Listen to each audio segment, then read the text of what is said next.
She messaged a crypto billionaire for help, while another family lost everything trusting one. Raymond stares at his phone. The screen is cracked. His hands are shaking. Gloria stands behind him. What do you mean disconnected? Raymond doesn't turn around. The number, Marcus. His number is gone. Try the app, Gloria whispers. Just try the withdrawal again. Raymond presses the button. Transaction failed. $847,000. Every dollar they ever saved. Frozen behind glass they can't break. Across the country, in a cold apartment in Chicago, Elena types a message to a stranger. She doesn't know his name, his face, only that she has nothing left to lose. The message sends. One woman reached out to a billionaire by accident. Another family trusted one on purpose. Only one of them will survive what comes next. 9 months earlier. March. Los Angeles. Raymond Torres stood in the backyard of his small home in Eastside, LA, staring at the lemon tree he had planted the year his daughter was born. 34 years ago. The tree was taller than the house now. It still produced fruit every spring. He had retired 8 months ago. 40 years as an electrician. Union wages. Honest work. His hands were calloused and his knees ached when it rained. But he had done what his father told him to do. Save. Invest. Prepare. Gloria appeared at the back door. You have been out here an hour. What are you thinking about? Raymond turned. She was holding 2 cups of coffee. The same mugs they had used for 20 years. Chipped but unbroken. I am thinking about the money. Gloria sighed. She handed him a mug and sat in the plastic chair beside the garden bed. We have enough. You always say we have enough. We do. But enough is not growth. Enough is standing still. They had $847,000 in savings. Pension funds. Gloria's inheritance from her mother. Decades of saying no to vacations and new cars and all the things their neighbors seemed to afford. Their grandson needed surgery in December. A heart condition he was born with. The doctors said the procedure was routine, but insurance would only cover part of it. $40,000 remained. Raymond had promised his daughter, "We will handle it. Do not worry." He meant it. But $40,000 was $40,000. And standing still felt like falling behind. That night, Raymond sat at the kitchen table with his laptop. He was not good with computers. Gloria handled most of it.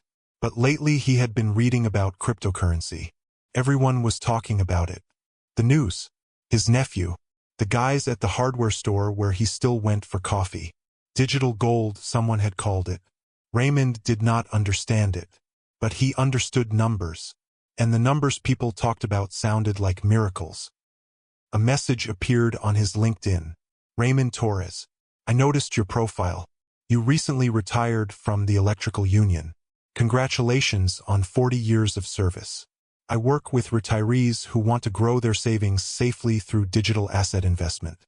Would you be open to a conversation? The profile picture showed a man in his 40s. Asian. Professional. His name was Marcus Chin. Senior investment strategist at something called Pacific Horizon Capital. Raymond almost closed the laptop. But he read the message again. Safely. That word stayed with him. He typed back, I am listening. The next morning, Marcus Chen called. His voice was calm, educated. He explained that he specialized in helping retirees navigate the cryptocurrency market. Not the risky stuff. Not the meme coins or the volatile tokens. Real investments. Stable platforms. Guaranteed returns. I understand your hesitation, Marcus said. My own parents were immigrants. They worked their whole lives and retired with almost nothing. I promised myself I would never let that happen to anyone else. Raymond felt something shift. This was not a salesman. This was a person who understood. Over the next 2 weeks, Marcus sent articles, testimonials, screenshots of other clients who had doubled their investments in 6 months. He offered video calls where he walked Raymond through charts and explained terms like blockchain and staking and cold wallets.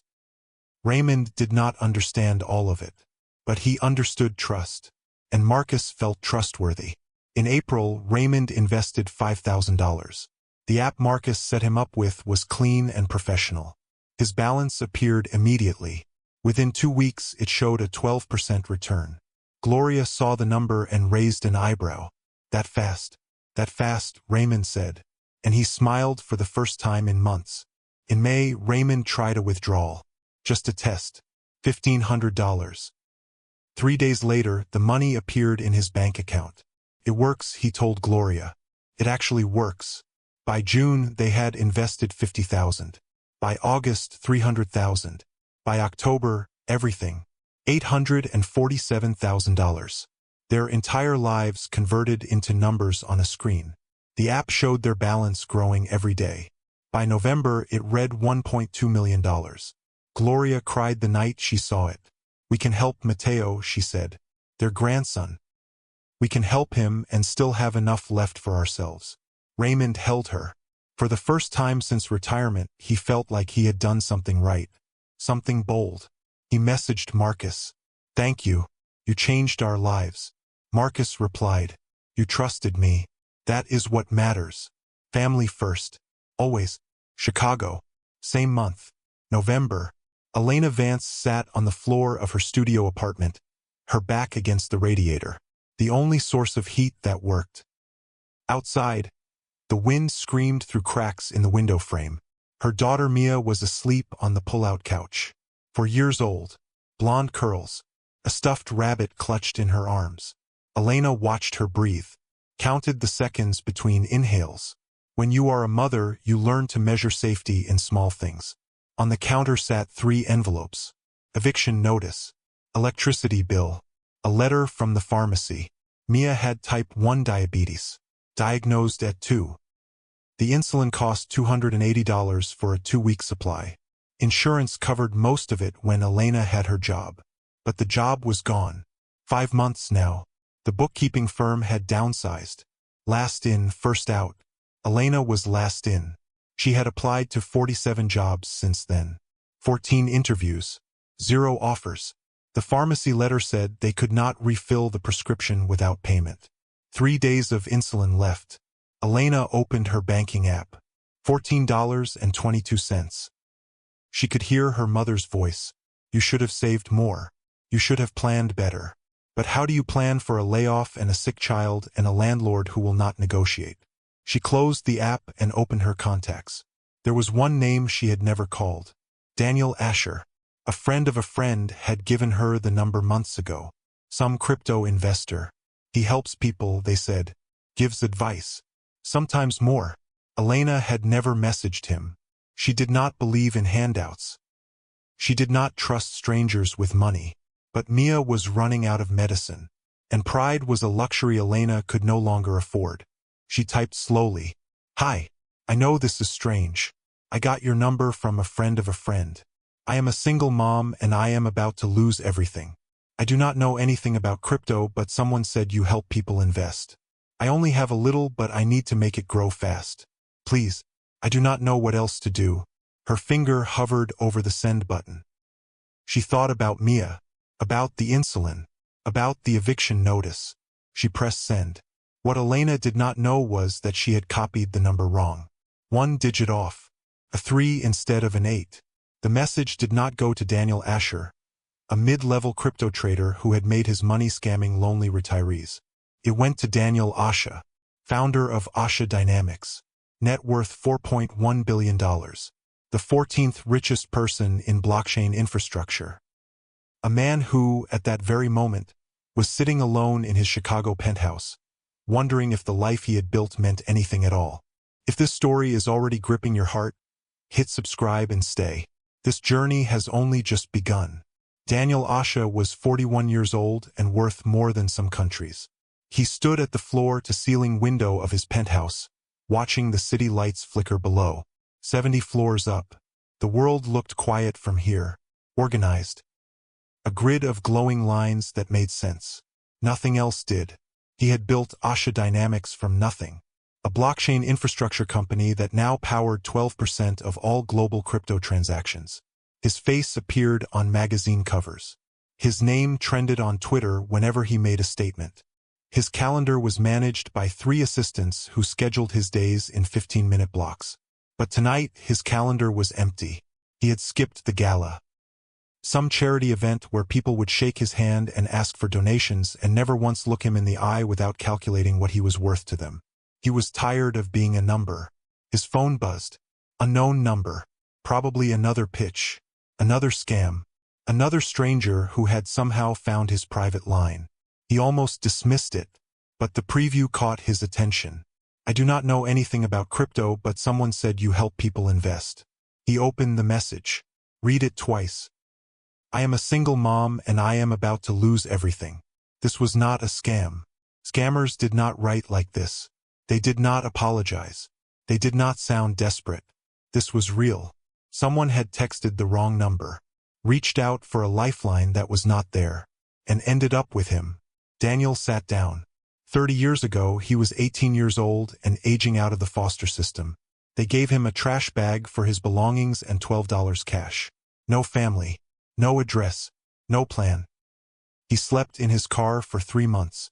Showered at a gym he snuck into. Taught himself to code at the public library. He built everything he had from nothing. And he had never forgotten what nothing felt like.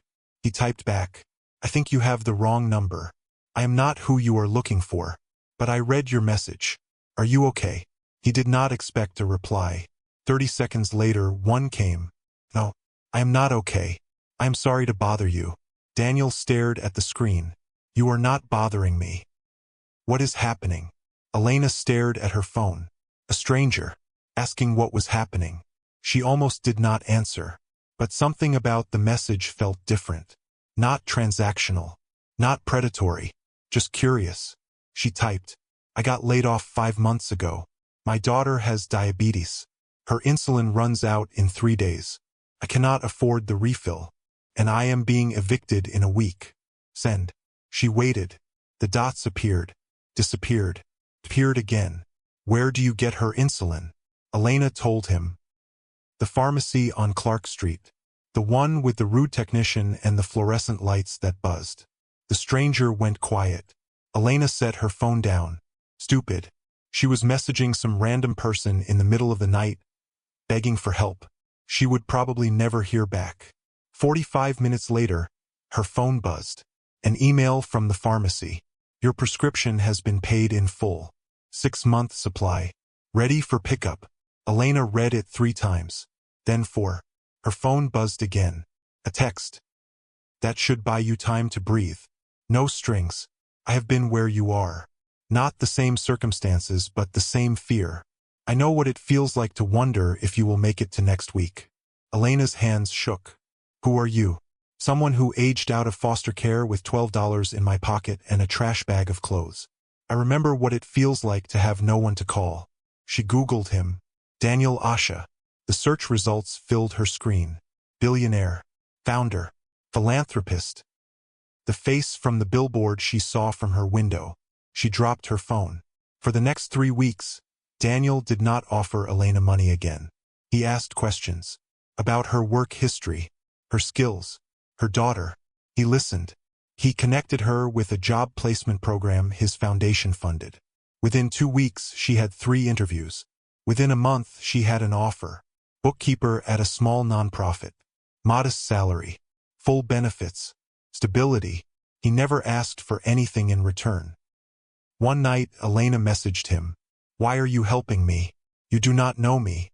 Daniel took a long time to reply. Because someone should have helped my mother. And no one did. She died when I was 6. Overdose. The system swallowed her and spit her out.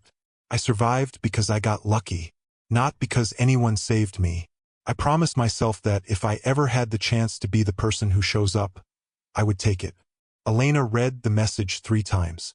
She thought about Mia, about the insulin, about the job. She typed, Thank you. Daniel replied, You do not owe me thanks. Just pass it forward when you can. December 17th. Los Angeles. Present day. Raymond pressed the withdrawal button for the 12th time. Transaction failed. His chest felt tight. His vision blurred at the edges. Gloria stood behind him. She had stopped crying an hour ago. Now her face was blank. Empty. Call the number again, she said. Raymond dialed Marcus Chin. The number you have reached is no longer in service. He tried the app support chat. The responses were automated. Copy-paste. No human behind them. He searched for Marcus Chun on LinkedIn. Profile not found. Gloria sank into the chair beside him. $847,000. Gone. Raymond looked at his wife. 34 years. He had never seen her look like this before. He wanted to say something. An apology. An explanation. But there was nothing to say. The money was gone. The grandson's surgery was in 6 days. And Raymond Torres had just learned that the man he trusted was never real. This story is not fiction. It is happening right now to families just like this one. If you are still watching, you already understand why it matters.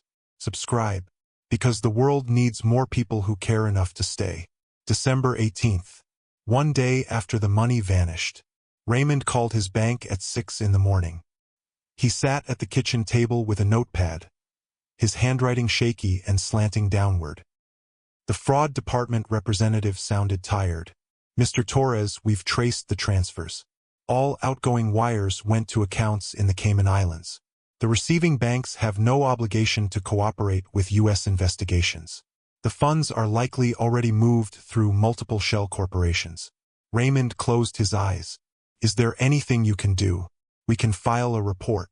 You should contact the FBI's Internet Crime Complaint Center." "And I'm sorry, Mr. Torres." Raymond hung up. Gloria stood in the doorway holding her phone. "I called Mateo's mother. I told her we might need to delay helping with the surgery." "What did she say?" "She cried. Then she said she would figure it out. She did not ask what happened. But I could hear it in her voice. The disappointment." Raymond put his head in his hands. "I am going to fix this." "How, Raymond? How do you fix this?" He did not have an answer. Chicago. Same morning. Elena dropped Mia off at her new daycare. The center was clean and bright, funded by a grant from the Asha Foundation. Mia held Elena's hand until the last possible second, then ran to a table where other children were building with blocks. Elena stood watching for a moment. The normalcy of it felt like a gift. Her phone buzzed. "Daniel, can we meet today? Not about work. Something else." They met at a small coffee shop near Elena's new apartment. Daniel wore a simple sweater and jeans. No bodyguards. No entourage. He looked like any other person in the city, except for the watch on his wrist that probably cost more than Elena's entire life. He bought her a coffee. They sat at a corner table. "I need to tell you something," Daniel said. "And it is not easy." Elena stirred her coffee. "Okay. My foundation has been tracking a crypto scam network for about a year. Sophisticated operation. They target retirees, people with savings and limited digital literacy. They build trust over months. They use AI to create fake trading platforms that look real. They even allow small withdrawals at first to prove legitimacy." Elena listened. A cold knot formed in her stomach. "We identified the ringleader," Daniel continued. "Or one of them. He uses the name Marcus Chun online. He has stolen over $40 million from more than 200 families. Why are you telling me this? Because one of those families is named Torres. Raymond and Gloria. Los Angeles. They lost $847,000 yesterday. Their entire life savings." Elena's breath caught. And their grandson needs heart surgery in 5 days. They cannot help him now." The room felt suddenly smaller. Elena thought of Mia, of the insulin, of the 45 minutes between her desperate text and the email from the pharmacy. "What happens to them?" she asked. Daniel's expression darkened. "Nothing good. Even if we catch the scammers, the money is almost never recovered. It moves through too many jurisdictions. The victims are left with nothing. And the shame, it keeps most of them from ever speaking up." Elena looked at her hands.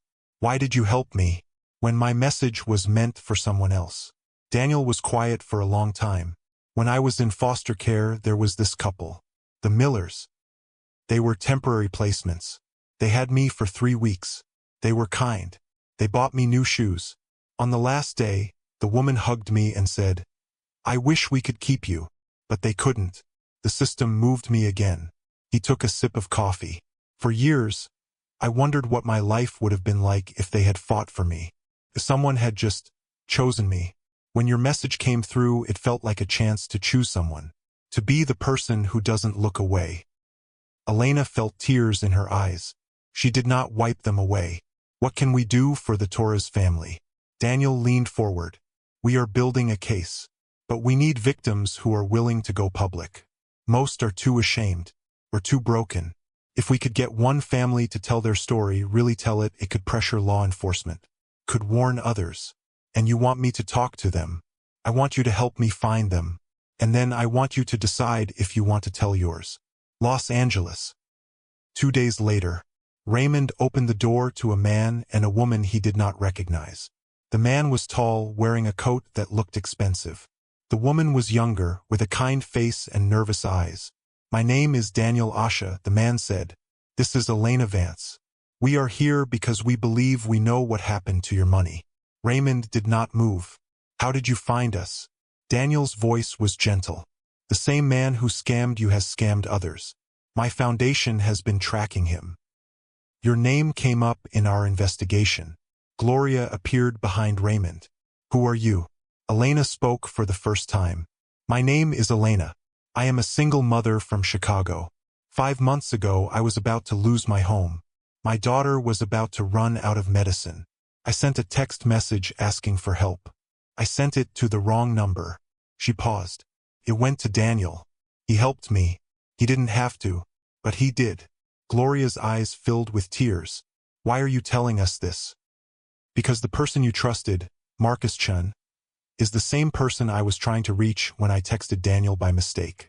He is a predator, and he is still out there. Raymond stepped back. He let them in. They sat in the small living room. Daniel did not flinch at the worn furniture or the outdated television. He looked at the family photos on the wall. A wedding photo, a graduation, a picture of a little boy with a big smile, Mateo. Raymond told the whole story. From the first LinkedIn message to the final failed withdrawal. He did not leave anything out. The shame, the guilt, the crushing weight of having done everything right and still losing. Daniel listened. He did not interrupt. When Raymond finished, Daniel said, I want to help you. Not with money, with justice. What does that mean? It means I want you to tell your story. To the authorities. To the media if you are willing. It means I want to use every resource I have to find Marcus Chun and the people who work with him. And if we say no, Gloria asked, then we leave. And you never hear from us again. No conditions. Raymond looked at Gloria. She gave a small, almost imperceptible nod. What do you need from us? Raymond said. This is the moment where most people look away. Because the truth is painful. But staying is how we change things. Subscribe. Because stories like this need witnesses. January. A conference room at the FBI's Los Angeles field office. Raymond and Gloria sat across from 2 agents. Daniel and Elena sat beside them. A file folder lay open on the table, filled with documents Elena and Daniel's team had compiled. The older agent, a woman named Ramos, spoke carefully. Mr. and Mrs. Torres, the evidence you have provided is compelling. The fake platform, the wire trails, the pattern of behavior, it matches other cases we are investigating. But I need to be honest with you. Even if we identify the individuals, extradition is unlikely. The money is almost certainly gone. Gloria's voice was steady. We know. Then what is your goal here? To make sure he cannot do this to anyone else, Raymond said. To say his name out loud so other people hear it. Agent Ramos nodded. She understood. They spent 3 hours going through every detail, every message, every transaction, every promise Marcus Chun had made. At the end, Agent Ramos closed her folder. We will open a formal investigation. We cannot promise results, but we can promise we will try. On the way out, Elena touched Raymond's arm. You were brave in there. Raymond shook his head. I was not brave. I was ashamed. But sometimes shame is not a reason to stay quiet. Sometimes it is a reason to speak. 2 weeks later, a local news station ran a segment. Retired couple loses life savings in sophisticated crypto scam. They used Raymond and Gloria's first names only. They showed blurred photos of their house. They played a clip of Raymond's voice, shaky but clear. We trusted him. He told us about his own parents. He made us feel safe. And then he took everything. The segment aired at 6 p.m. By 8, the station's tip line had 17 messages from other victims, all describing the same man, the same promises, the same disappearance. Daniel watched the segment from his penthouse in Chicago. Elena was with him, Mia asleep on the couch beside them. "It is working," she said. "It is starting," Daniel corrected. "Now comes the hard part." The hard part arrived 3 days later. Raymond answered his phone to a blocked number. A distorted voice, mechanical and cold. "Stop talking to the news. Stop working with the billionaire. You will not like what happens if you continue." The call lasted 12 seconds. Raymond stood in his kitchen, the phone still pressed to his ear, listening to the dead line. Gloria walked in. "Who was that?" "Wrong number," Raymond said. He did not tell her. He would not tell her. Some burdens were not meant to be shared. Daniel received a different message. An encrypted email. "No return address. You are playing in a pool with sharks, Mr. Asha. You might be a big fish, but sharks eat everything. Even billionaires." He showed it to Elena. "What do we do?" she asked. "We keep going," Daniel said. "Because if we stop, they win." But he increased security for both families. Quietly, without drawing attention. February. A breakthrough. One of the victims who saw the news segment came forward with a screenshot. A mistake. In the background of a video call with Marcus Chun, reflected in a window, was a street sign. Blurry but readable. Kalanakia Street. Daniel's team cross-referenced it. Kalanakia Street existed in only one place. Limassol, Cyprus. The scam was being run offshore. But someone was on the ground there. Daniel called Agent Ramos. "We have a location." The investigation moved faster after that. International cooperation was slow, but the evidence was mounting. The fake platform was linked to a shell corporation registered in Cyprus. That corporation was linked to a digital wallet containing over $20 million in various cryptocurrencies. They could trace the money. They could not seize it. Not yet. But they had a name. Not Marcus Chin.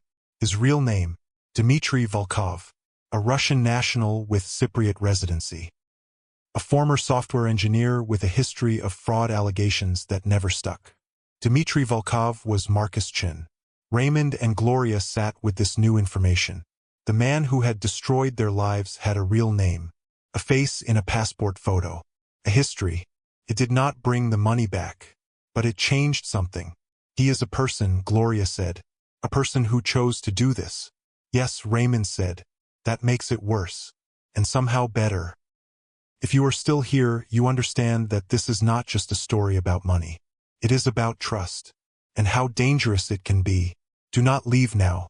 Subscribe. The most important part is coming. March. Coordinated operation. Authorities in Cyprus moved on Dmitry Volkov's apartment in Limassol. They arrested him at 6 in the morning. He was in pajamas drinking coffee. He did not resist. On his computers they found everything. Records of every victim, every transaction, every fake identity. They also found a list of associates. Names in the United States. One of them was a surprise. A mid-level trader named Daniel Asher. The man Elena had meant to message all those months ago. He was not the mastermind. He was a recruiter. He found potential victims and passed them to Volkov. He took a cut. When they arrested Daniel Asher in a suburb of Phoenix, he had 17 fake IDs and $200,000 in cash in a safe under his floor. He confessed quickly. He gave them everything. In exchange for a reduced sentence, he gave them Volkov. April. A courtroom in Los Angeles. Raymond and Gloria did not attend the extradition hearing. They watched the news coverage instead. Dmitry Volkov wearing a gray suit, looking bored. His lawyers arguing against extradition. The judge denying their motion. He would be coming to the United States to face charges. The money was still gone. But for the first time there was a flicker of something like justice. That night, Raymond cooked dinner. Something simple. Pasta. Garlic bread. They ate at the kitchen table. Gloria reached across and took his hand. We are going to be okay. Raymond nodded. He did not trust himself to speak. Chicago. The same night, Elena sat with Daniel on the balcony of his penthouse. Mia was inside watching a movie. The city below them was a carpet of light. You did a good thing, Elena said. Daniel shook his head. I did the bare minimum. The Torres family still lost everything. Volkov will get a lawyer and probably a plea deal. The money is still gone. But you tried. You showed up. Daniel looked at her. Why did you stay with this? Once you had your job, your stability, you could have walked away. Elena thought about it. Because when I was at my lowest, a stranger chose to help me. And when I saw the Torres family, I saw what would have happened to me if that text had gone to the right person. That is not luck. That is a debt. And the only way to repay a debt like that is to help someone else. Daniel was quiet for a long time. My whole life, I have been afraid that having money would turn me into the people who ignored my mother. That it would make me cold. That I would forget what it felt like to have nothing. Did you? For a while. Yes. And now? Now I remember. The sentencing. Dmitry Volkov accepted a plea deal. 22 years in federal prison. He would be eligible for parole in 15. He did not apologize. He did not look at the victims in the gallery. Raymond and Gloria were there. They held hands the entire time. Afterward, a reporter approached them. How do you feel now that he is going to prison? Gloria answered, it does not bring our money back. It does not give us our retirement. But it means he cannot do this to anyone else. And that is enough. The quote ran in the evening paper. 1 year later, December 17th, Raymond stood in his backyard, looking at the lemon tree. It was winter, but the tree still held a few stubborn fruits. Gloria came out, wrapped in a sweater. What are you thinking about? How things grow, Raymond said. Even in the wrong season, they had not recovered their money. They had moved in with their daughter.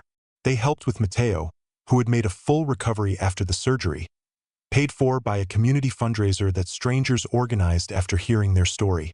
They were not the same people they had been. They were quieter, more careful. But they were together. Chicago. The same day, Elena stood in her new apartment. 2 bedrooms. A view of the park. Mia had her own room painted yellow. Daniel came over for dinner. He brought groceries and cooked. It had become a routine. Every other Sunday, after Mia was in bed, they sat at the kitchen table. I have been thinking, Elena said, about the foundation, about how we can reach more people before they get scammed. Daniel smiled. I have been thinking the same thing. They talked late into the night. Plans, ideas, a way to use the very technology that had enabled the scam to prevent it. Dmitry Volkov sits in his cell at a medium-security prison in Illinois. He spends his days reading legal textbooks. He is already planning his appeal. Daniel Asher is serving a 7-year sentence in Arizona. He teaches other inmates basic computer skills. He says he wants to do something good with his life. It is too soon to tell if he means it. Raymond and Gloria Torres volunteer at a local senior center. They teach a workshop called Digital Safety for Retirees. They do not talk about their own story unless someone asks. When they do, they tell the whole truth. The shame, the loss, the slow rebuild. Elena Vance is the Director of Community Outreach for the Asha Foundation. Her first initiative is a national campaign called Trust, but Verify. It features stories from scam survivors. The first story is hers. The second is the Torres family's. Daniel Asha still lives in his penthouse, but he spends more time in the foundation's offices than in his own home. He is learning that wealth is not a fortress. It is a tool, and tools only matter if you use them to build something. The final truth is this. Every day, people send messages into the dark, hoping for a lifeline. Some messages find predators. Some find angels. And some find just another person, as lost as they are, who decides to reach back. The difference between tragedy and hope is often a single digit. A wrong number, a chance.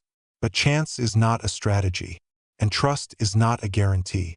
It is only a risk we take because the alternative, being alone, is worse. This story is based on real events, real losses, real pain, If it moved you, do not let that feeling fade. Subscribe, share it. Be the person who chooses to look when everyone else looks away. Because the next wrong number could be yours.